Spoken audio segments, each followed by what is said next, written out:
Hi, I'm Richard Smith. It's January 2021 and I really hope you're okay wherever you are in lockdown.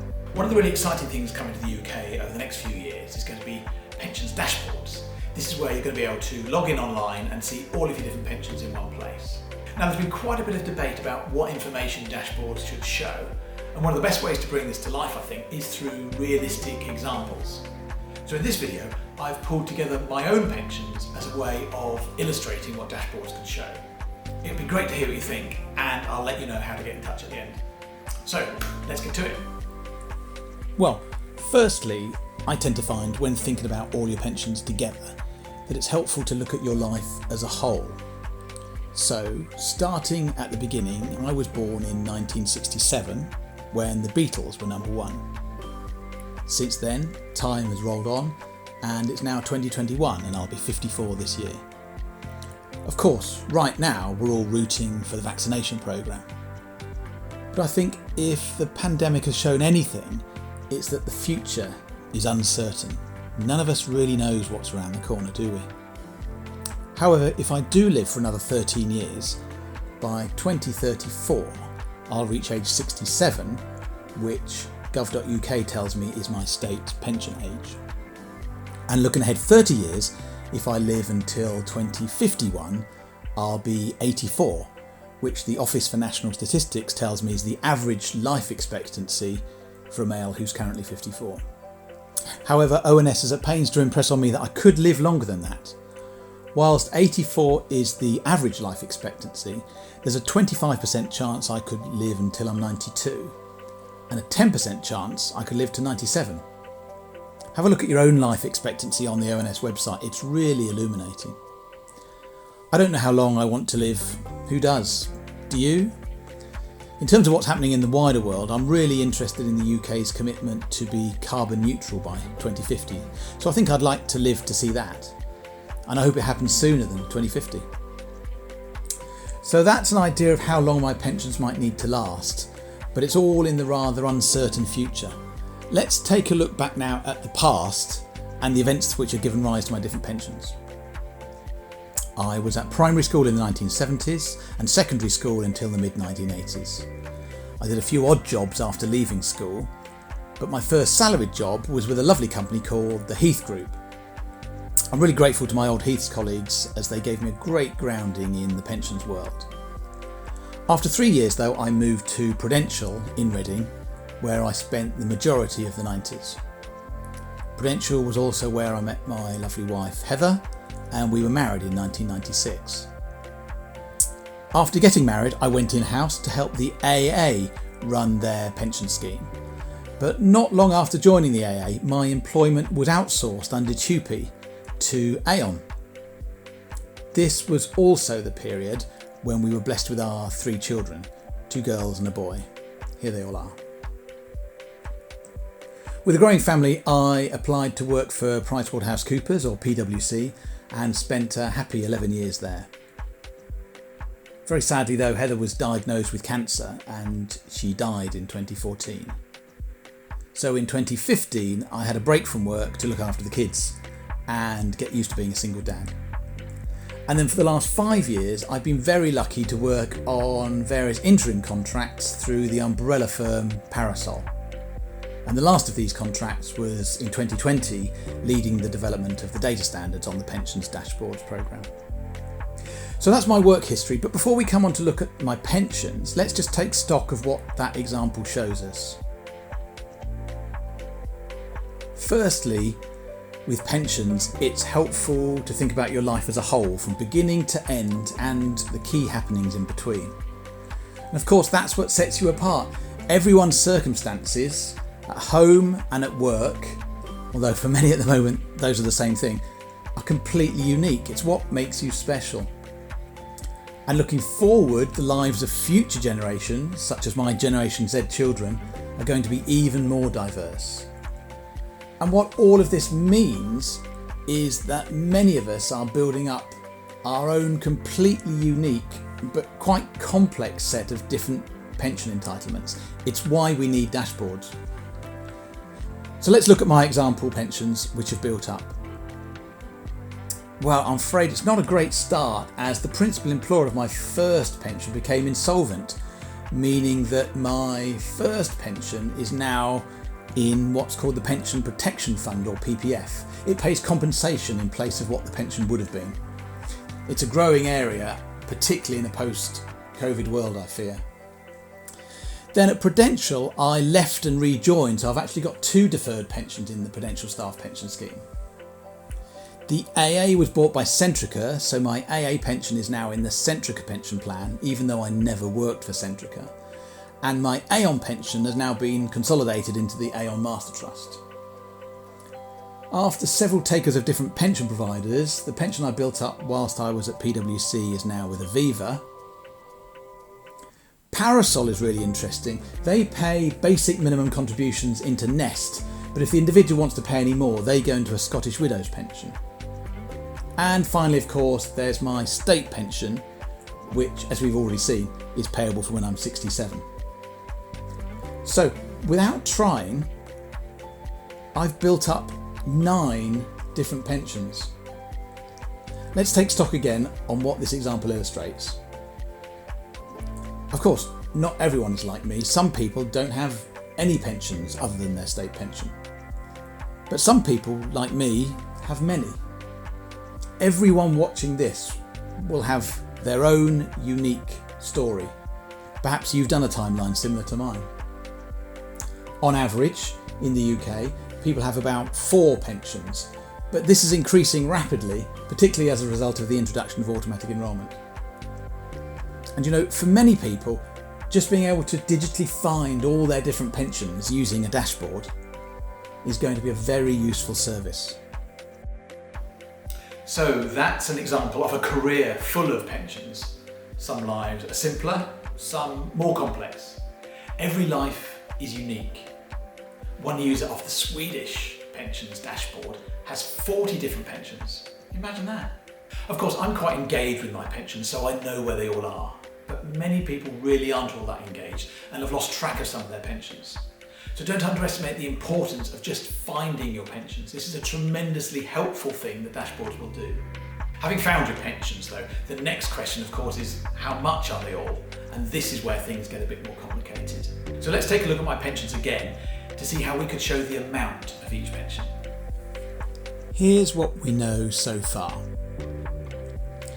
Before we can talk about how much the different pensions are, I'm afraid we do have to talk a little bit about the different types of pensions that exist.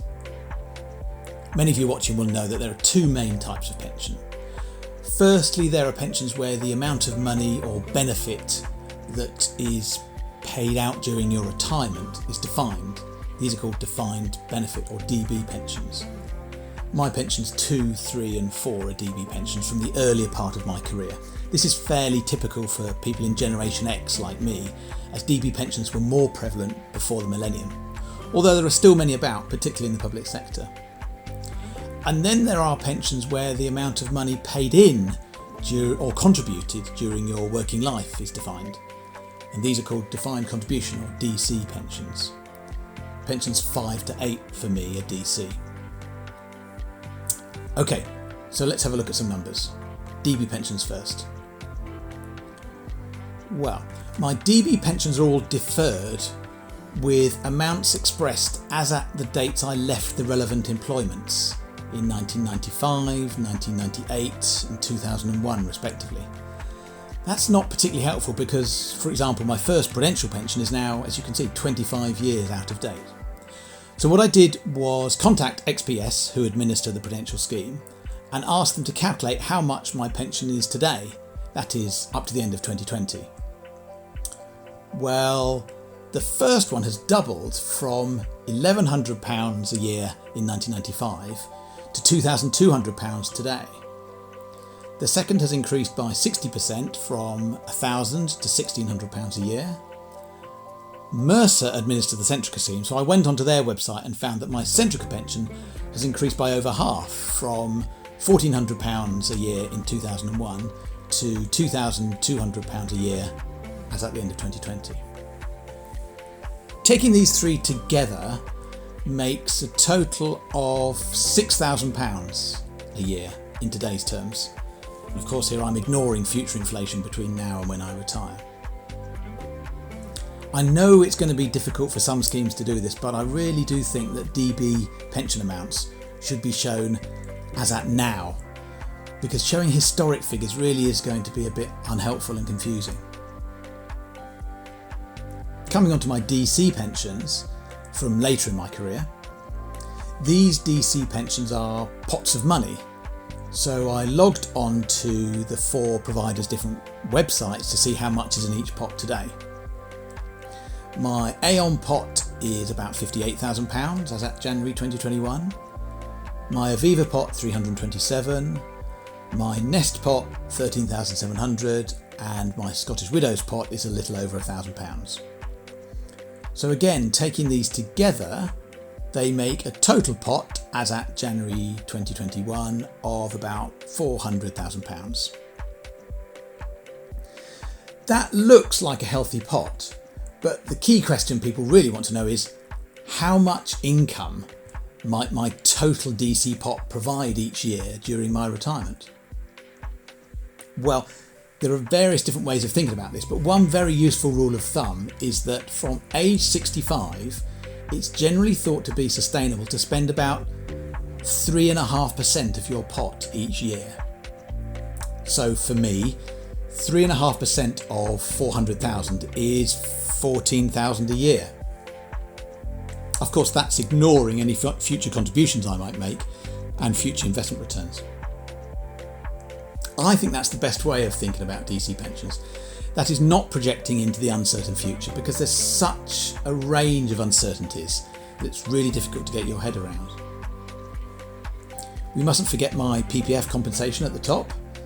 Even though this was built up in the late 1980s, now it's in the PPF, it's expressed as at the date it's due to be paid, which for me is when I'm 65 in 2032, and it's going to be £1,700 a year. And finally, my state pension down at the bottom. As we know, this is payable for when I'm 67 in 2034, and the government's excellent online Check Your State pension service tells me that it's going to be about £9,300 a year. So there's quite a bit of information here. Let's simplify it to boil it down to a simple summary of the pensions I've built up so far. Keeping an eye on that all-important year of 2034. My PPF compensation is going to be £1,700 a year from age 65. My DB pensions in total are going to be £6,000 a year in today's terms, payable from various scheme retirement ages, some being from age 60, others from age 65. My DC pension pots built up so far, as we've seen, could yield a sustainable income of about £14,000 a year from age 65. And of course, that's ignoring any future contributions and future investment returns. And finally, my state pension is going to be £9,300 a year from age 67. So those pensions are all starting at different times, but by the time I reach age 67 in 2034, just totting up those 4 figures, I should be receiving a total of around £31,000 a year. A key question, of course, is that enough? Well, if we look at the PLSA's retirement living standards, these are the benchmarks for different standards of living in retirement, you can see that I'm halfway between being able to afford a moderate lifestyle at £22,000 and a comfortable lifestyle at £38,000. If I want to aspire to that comfortable target, then I've got 13 years between now and 2034 to pay in more and grow my £31,000 towards the £38,000 target. So that's it. A real but not untypical example of the pensions which can easily build up over a lifetime, which dashboards are going to need to find and then display. I'd like to bring out 3 key points around the finding, the clarity and the timing of the different pensions. Firstly, don't underestimate the importance of just finding pensions.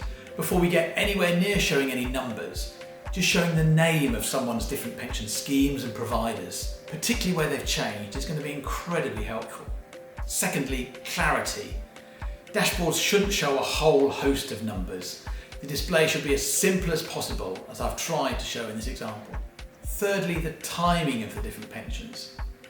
I think historic DB pensions and future projected DC pensions are going to be quite hard to understand, particularly alongside each other. For ease of understanding, I think all the amounts should be as at now. That means DB pensions need to be the amounts revalued or accrued to date, and DC pensions shouldn't be projected.